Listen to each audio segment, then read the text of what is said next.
Brez odlašanja, da bomo v časovnih okvirih, ki so bili vnaprej določeni, bi želeli midve zdaj na kratko majčkeno orisati,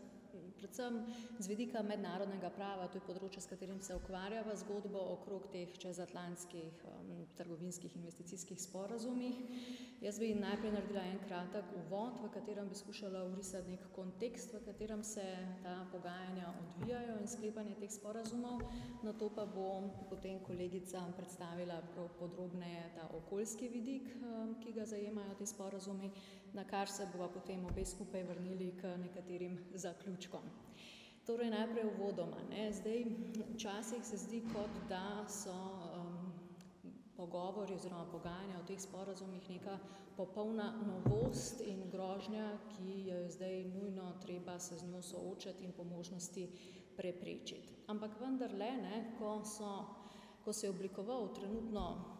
veljavni, zlasti bomo rekli, kar se tiče osrednjih postulatov mednarodnega prava, sistem, to je bilo pa tam še v 17. stoletju,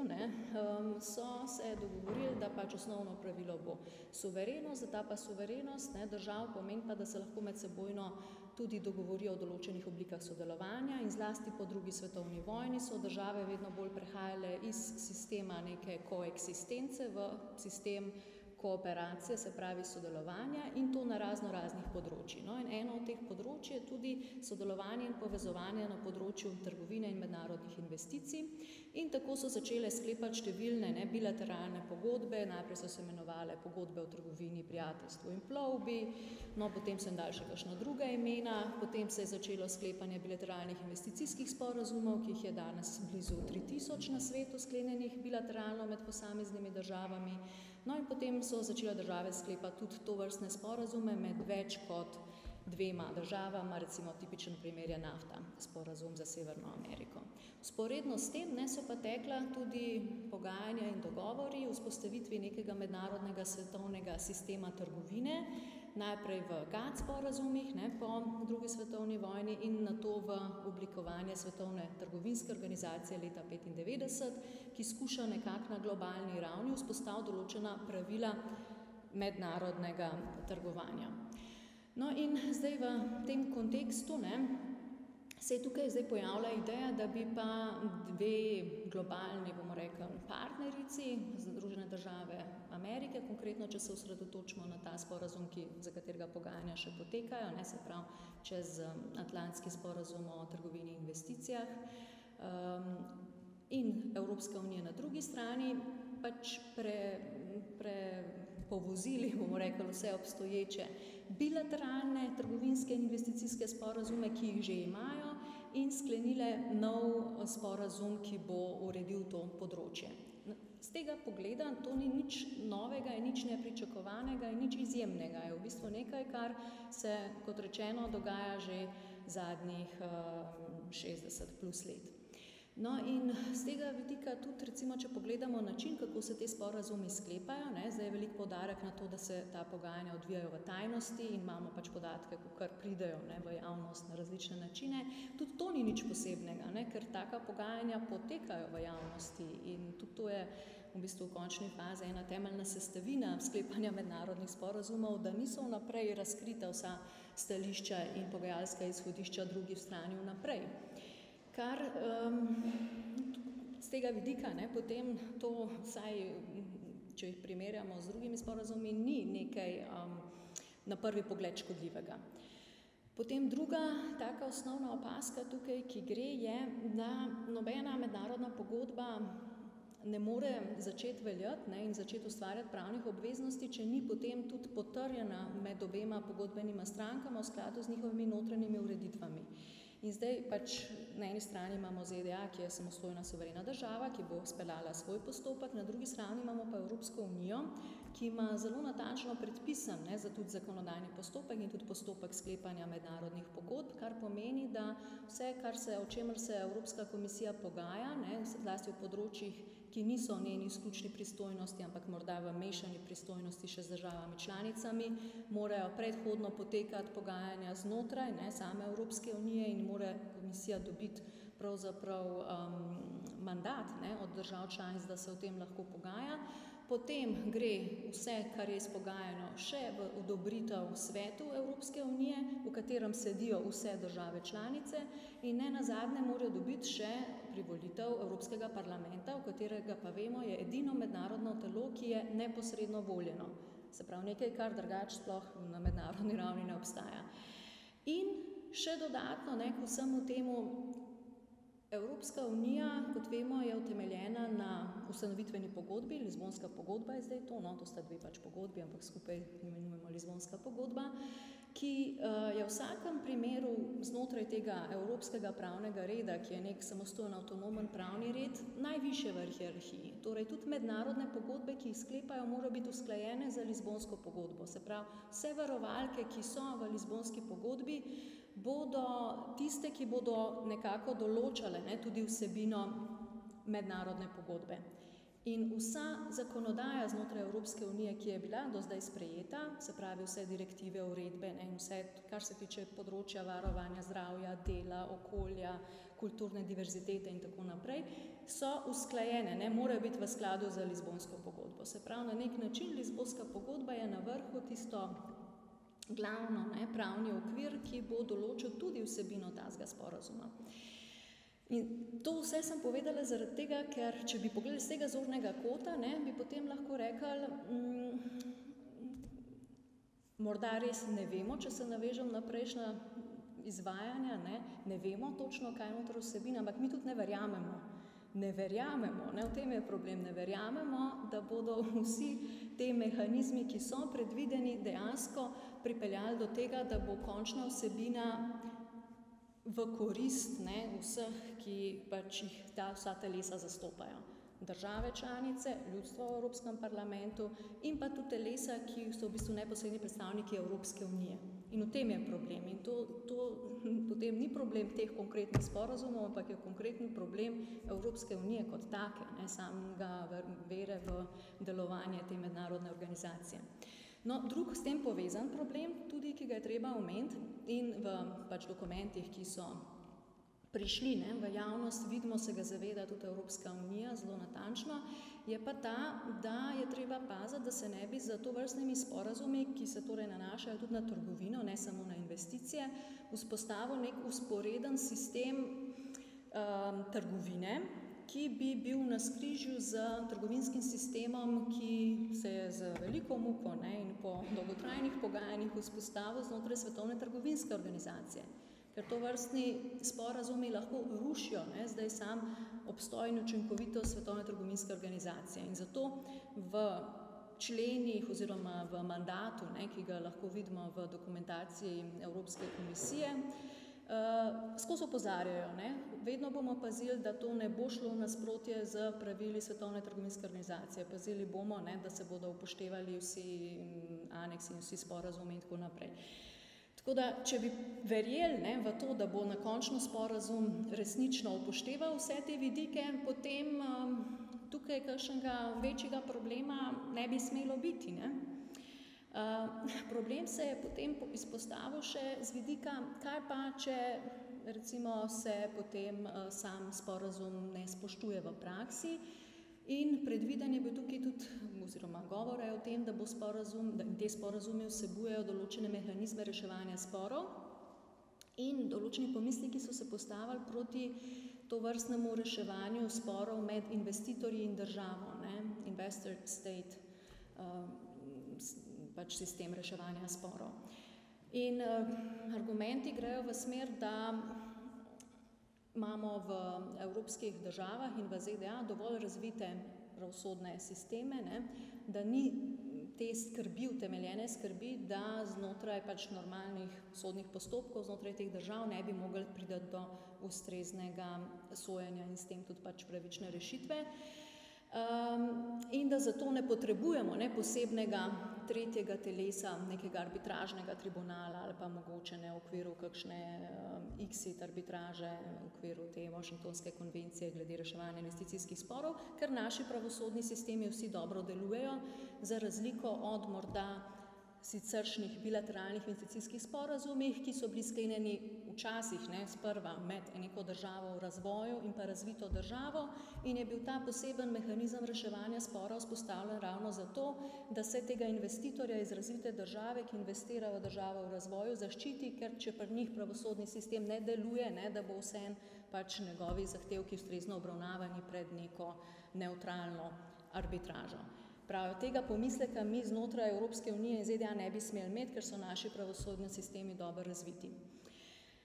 Ampak tudi če pogledamo zdaj pri kasnejšem razvoju,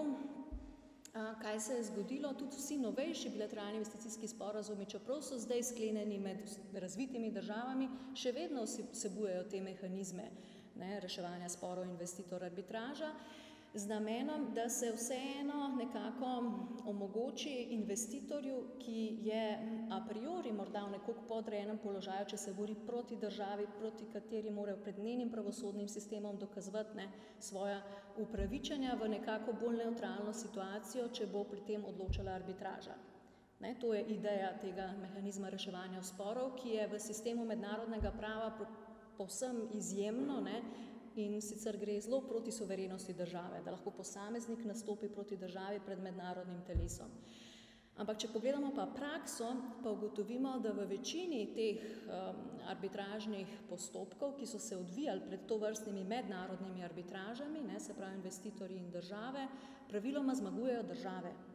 Praviloma zmagujejo države in tudi tukaj so te postopki potem tudi dokončni, te sodbe oziroma razsodbe so dokončne in zavezujoče, ni nekega pritožbenega mehanizma, ker v tem se govori, da bi pa tukaj za varovalko dali pritožbeni mehanizem v te transnacionalne sporazume, zato da bi bilo možno potem še preverjati pravilnost tovrstne razsodbe v pritožbenem postopku. Ampak če spet pogledamo v praksi, ne države, ne investitorji ne kažejo nobenega posebnega interesa, da bi tudi v sicer bilateralne investicijske sporazume vključili kakršnekoli možnosti pritožbenih mehanizmov. Ker jim bolj ustreza to, da je ta postopek čim krajši, dokončen in da se te zadeve čim prej razrešijo. Tudi investitorji ne izražajo tega interesa, čeprav, kot rečeno, praksa kaže, da je večina tovrstnih odločitev v korist države oziroma pač se ne ugotovi kršitve države. Torej, zato tudi so te vse skrbi, ki so izražene pri sklepanju tega sporazuma, morda še se manjka tukaj prava utemeljitev, zakaj bi bilo to lahko problematično, ker praksa kaže ravno nasprotno. No in zdaj spet, če pogledamo v določbe, ki so predvidene za vključitev v ta sporazum, povsod je poudarek izrecen, da končna vsebina sporazuma ne bo zmanjševala standardov, kot izhajajo iz trenutno veljavne evropske zakonodaje Evropske unije. Torej, z tega vidika, če iz samega mandata, ki ga ima Evropska komisija, izhaja, da ne sme dogovoriti, ne sme izpogajati ničesar, kar bi šlo pod že veljavne standarde znotraj Evropske unije, bi morali spet mi biti načeloma zadovoljni. Če pa se bo izkazalo na koncu, da besedilo temu ne bo sledilo, so pa mehanizmi, ki sem jih že prej omenila, preko katerih se da preprečiti začetek veljavnosti tovrstnega dogovora. Torej, je še kar nekaj korakov, preden bi tak dogovor začel veljati. Zdaj hočem tako malo nanizati določene argumente za to, da ne bi bili tako prestrašeni, kaj bo tak sporazum prinesel. No, problem je pa seveda, da obstajajo velike razlike v regulaciji določenih področij med ZDA in Evropsko unijo in vprašanje je, zakaj, kakšna bi bila pravzaprav, kakšen bi bil interes pravzaprav ZDA za to, da sklepajo tak sporazum, če bodo v njemu vse varovalke, ki že zdaj obstajajo v Evropski uniji in bodo seveda veljale potem za obe pogodbeni stranki, torej tudi za ZDA. In tukaj je tisto, kjer se potem pojavi skepsa, zakaj potem ZDA sklepajo tak sporazum, če se bo pač odprl trg za oba, ampak pri čemer bojo mogle ZDA spoštovati višje standarde, kakor zdaj trenutno veljajo za njih v skladu z njihovo zakonodajo. No, in to je upravičen potem razlog za dvom, da tukaj verjetno v ozadju je še nek drug interes. ki ga pa lahko samo ugibamo, ne? Ker zato, kot rečeno, iz dokumentacije, ki je na razpolago, ni razviden. Tako da zdaj bi jaz s tem uvodnimi besedami predala besedo kolegici, ki bo predstavila te okoljske problematiko, pa bojo šle pa naprej še k zaključkom. Ja, jaz se bom lotila predvsem tukaj mogoče dveh takih vprašanj, ki so vezani na okolje in na te trgovinske sporazume, predvsem zaradi tega te, ki se največkrat pojavljajo v medijih, o katerih je največ govora, bom pa hkrati skušala to skupaj povezati z že tem, kar vemo, kaj naj bi vsebovala sama CETA, torej ta Comprehensive Economic and Trade Agreement med EU in pa Kanado, ker je v bistvu tudi sama Evropska unija za določene elemente prav poudarila, da naj bi te sporazumi, da naj bi obstajale določene podobnosti med tema dvema sporazumama in predvsem na področju okolja je mogoče to posebej zanimivo, zaradi tega, ker je prav specifično bilo rečeno, da bojo ta vprašanja, kako je urejeno vprašanje varovanja okolja v CETI, naj bi bilo potem tudi duplicirano oziroma prezrcavljeno tudi na trgovinski sporazum z ZDA. In tukaj je mogoče zanimivo specifično, najprej treba podariti, kar CETA že vsebuje, je torej eno določbo in sicer, da prav izrecno pravi, da bi bilo neprimerno spodbujati trgovino in investicije z nekim namenom, da se slabšajo že obstoječa pravila varovanja okolja. Torej v bistvu spet kaže na to, kar je že Vasilka prej poudarila, da v bistvu Evropska unija le nekako vsaj v teh svojih osnovnih namenih zavzema to stališče, da je treba trenutna pravila, ki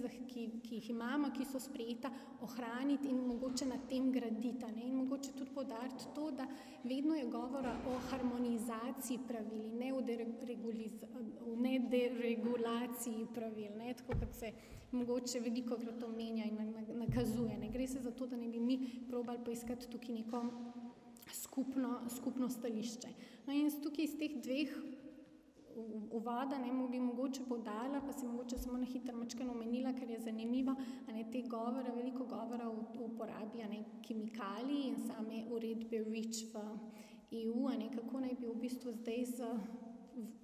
to se domneva, da ne bi ta trgovinski sporazum dejansko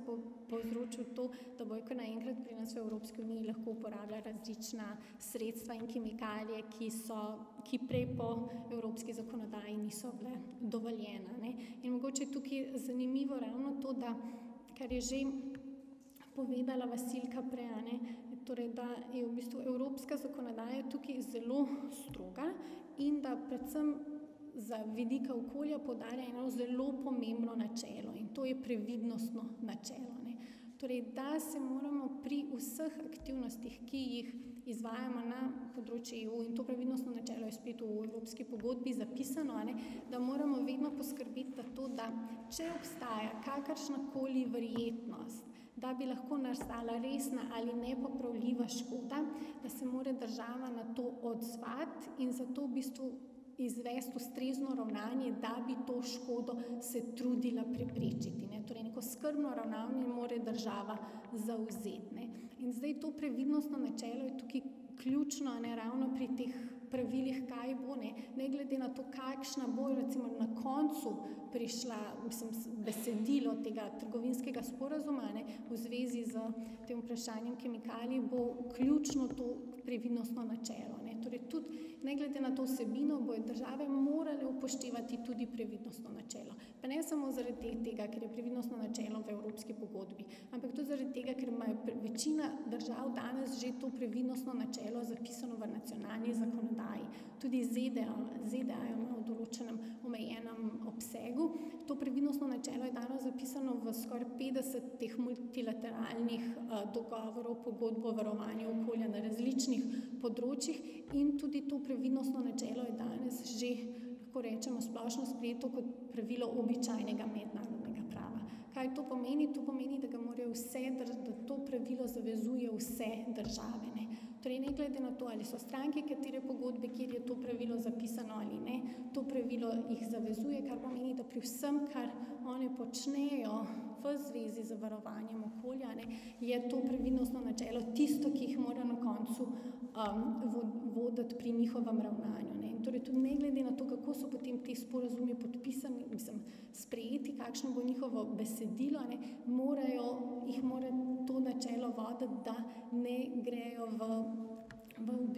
sprejem nekih nižjih standardov oziroma nekih nižjih ravnanj oziroma da recimo ne upravijo neke ali ocene vplivov na okolje ali da ne postavijo nekih standardov, ki bi jih sicer morali, ne, ker je to načelo tisto, ki jih vodi. No in kot sem tudi že mogoče prej omenila, pa če nisem, tudi ta CETA, ta dogovor med Kanado, to previdnostno načelo izrecno omenja. Torej še en dodaten pogoj, zakaj je treba tudi v teh pogajanjih to upoštevati. Zdaj mogoče eno drugo zanimivo stališče, torej to je v bistvu mogoče iz vidika teh kemikalij in določenih drugih načel, drugih vsebine tipa, ki jih še ne vemo, kakšna sploh bo, kaj bo noter upisano, ne je treba vedeti, da mogoče bo to načelo obveljalo. Je pa mogoče zanimivo še neko drugo vprašanje, ki se pa tukaj pojavlja, ki pa mogoče kaže rahlo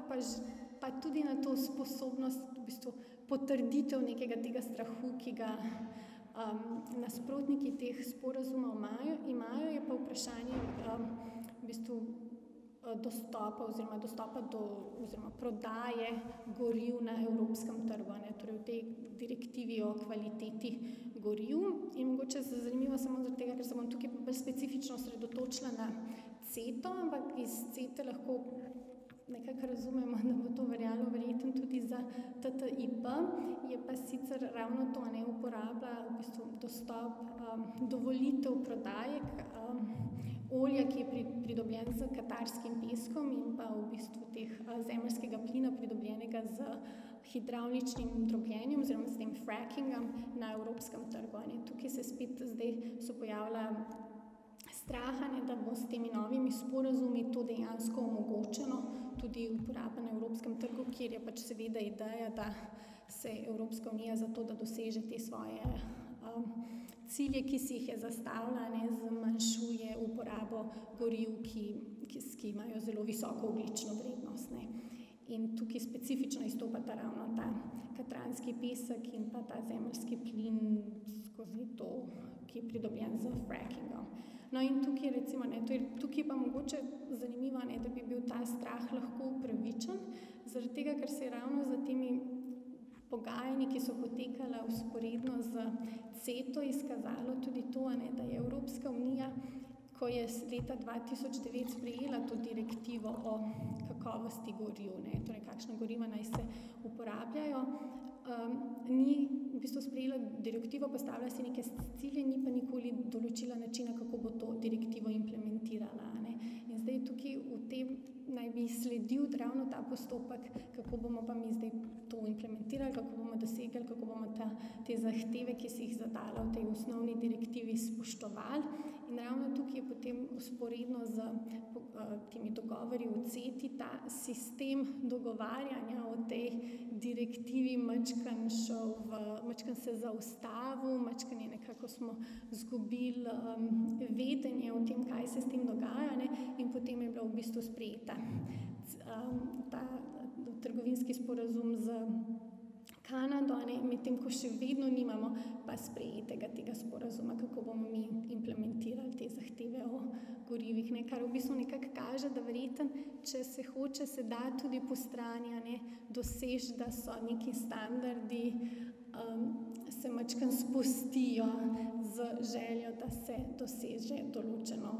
sodelovanje med državami. Medtem ko je bilo jasno sporočeno že od vsega začetka strani Kanade, da če tega pač Evropska unija ne bo sprostila oziroma nekako omogočila prodaje tudi oziroma dostopa tem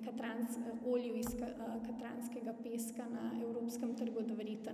CETA ne bo imela nobenega uspeha, ne, torej da iz strani Kanade ne moramo pričakovati njene potrditve. Ne. Torej v bistvu želela sem tukaj samo pokazati na to, ne, da so dejansko strah je lahko neupravičen, je pa lahko na določenih vprašanjih tudi upravičen. Problem je pa dejansko v tem, da res ne vemo, kako bo vsebina, kakšna bo končna vsebina. Ne. Čeprav sem tudi v tem, ko sem razmišljala, ne, v zvezi z pravili, ki jih že obstoječimi pravili, ki jih že imamo, ne, je tudi mogoče na področju, ne, te kvalitete goriv se lahko spet obrnemo na mednarodno pravo, ne, in na to že zavezo, ki jo tudi mogoče ki jo že sama CETA vsebuje, ne, torej, da je treba spoštovati vse mednarodne pogodbe o varovanju okolja, ki so trenutno že v veljavi. Torej, zdaj, ne, kot rečeno, Evropska komisija nam zatrjuje, da v Evropi tudi po sklenitvi in začetku veljavnosti morebitni tazga sporazuma ne bo hormonsko hranjene oziroma vzgajane govedine, ne bo genetsko spremenjenih organizmov, nič od tega ne bo. Torej, če temu verjamemo, potem razen, bomo rekli, sprostitve teh trgovinskih ovir, kot pravijo, ki so pa zlasti v odpravljanju nepotrebne birokracije, s čimer se lahko pa spet strinjamo, da nepotrebna birokracija, to je dober ukrep, če tega več ne bo, bomo v bistvu vsi profitirali. Ampak, kot rečeno, mi moramo dobro pogledati, kakšno besedilo bojo dejansko izpogajali, ko bo to besedilo izpogajano. Je po mojem pravi tudi naslov, na katerega bi bilo treba se bolj resno morda obrniti, Evropski parlament. Ker Evropski parlament je tisti, preko katerega imajo resnično vsi posamezniki znotraj držav članic Evropske unije bi morali imeti vsaj neposreden dostop. In če bo v takem sporazumu karkoli, kar bi bilo lahko škodljivo za posamezne državljane Evropske unije, je to en mehanizem, ki je precej izjemen, sicer v tovrstnih pogajanjih med drugimi državami ga nimamo, tukaj ga pa imamo, je ta, ki bo lahko to preveril in zaustavil, morebitno škodljivo vsebino. Ampak recimo, da Evropski parlament tudi zateji in pride do sklenitve sporazuma, ki ne vsebuje vseh teh varovalk, kar so zdaj obljubljene, potem to še vedno ne pomeni, da se pa zdaj čisto nenadzorovano lahko trguje in vse počne, ker še vedno, kot rečeno, sodni sistem bo še vedno normalno deloval. In predstavljamo si enega investitorja, ki pride na območje Evropske unije, kjerkoli državo članico, in tam počne nekaj, kar je sporno z vidika temeljnih človekovih pravic, na primer, kar se tiče delovne zakonodaje, ki bi kršila to temeljne človekove pravice, ne bo uspel, ker mi imamo še vedno tukaj, kot rečeno, imamo zdaj listino temeljnih človekovih pravic, imamo Lizbonsko pogodbo in postopek, ki ga bo sprožil prizadeti v tem postopku, bi moral seveda v predpostavki, da bo sodni sistem deloval in do sedaj moramo reči, na ravni Evropske unije, govorimo o sodišču Evropske unije, se zdi, da bolj ali manj deluje,